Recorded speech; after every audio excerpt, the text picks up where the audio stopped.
ምኩራብ ማለት አዳራሽ ነው እና የሶስተኛው የአብይ ጾም ሶስተኛው ወይም ደግሞ ሶስተኛው ዕለተ ሰንበት ምኩራብ በመባል ይታወቃል። ምን በመባል እስኪ ሁላችሁም በሉ። ምኩራብ ይባላል። ምኩራብ ማለት ምን ማለት ነው አልኳችሁ? የጸሎት ቤት። የምን ቤት? የጸሎት ቤት። በዚህ የጸሎት ቤት ወይም ደግሞ በዚህ ምኩራብ አምላካችን መድኃኒታችን ኢየሱስ ክርስቶስ ብዙ ጊዜ ተመላልሷል። ብዙ ጊዜ በዚህ የጸሎት ቤት 12 ዓመት ሲሆነው ከወላጆቹ ጋራ ወደ ምኩራብ ሄዶ ወደ ኢየሩሳሌም ሄዶ ወላጆቹ ሲመለሱ እሱ ወደ ምኩራቡ ሄዶ በዛ በምኩራቡ ተቀምጦ ካህናት የሚሉትን ሊቃውንት የሚሉትን ይሰማ ነበረ። በጥያቄም ያፋጥጣቸው ነበረ።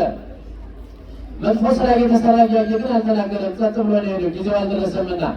በዚህች ዕለት ግን ወደ መቅደስ በኢየሩሳሌም ሄዶ ወደ መቅደስ ወደ ምኩራባቸው ሲሄድ በዛ በብሉይ ኪዳን የነበረው ለመስዋዕት የሚቀርቡት እነ በግ፣ እነ ላም፣ እነ ጊደር፣ እነ ዋኖስ እነዚህ የመሳሰሉትን ለመስዋዕት መጀመሪያ ዓላማው እነዚህ ወደ ቤተ መቅደሱ ወይም ወደ ምኩራቡ የሚመጡት ለመስዋዕት ይሆናሉ አይሆኑም የሚገዟቸው ሰዎች የሚሰዋቸው ሰዎች ሊቃነ ካህናቱን አሳይተው ለመስዋዕት ይሆናል አይሆንም ብለው ለማሳየት ነበረ።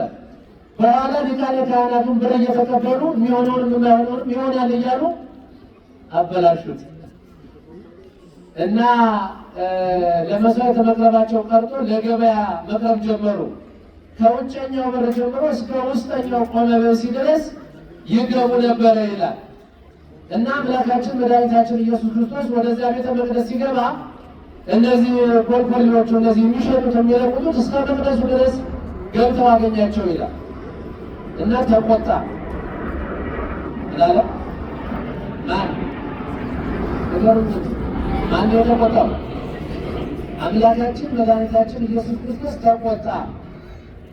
ከዛ በኋላ ይህንን የመቀመጫቸውን ገለባበጠው። እነዚያን ለገበያ የመጡትን የሚሸጡትን የሚለወጡትን በጅራፍ እየገረፈ አስወጣቸው። ከዛ በኋላ ምን አላቸው? ቤቴ የጸሎት ቤት ይባላል። ምን ይባላል? ምን ይባላል? እናንተ ግን የወንበዴዎች ዋሻ ያደረጋችሁት አላቸው።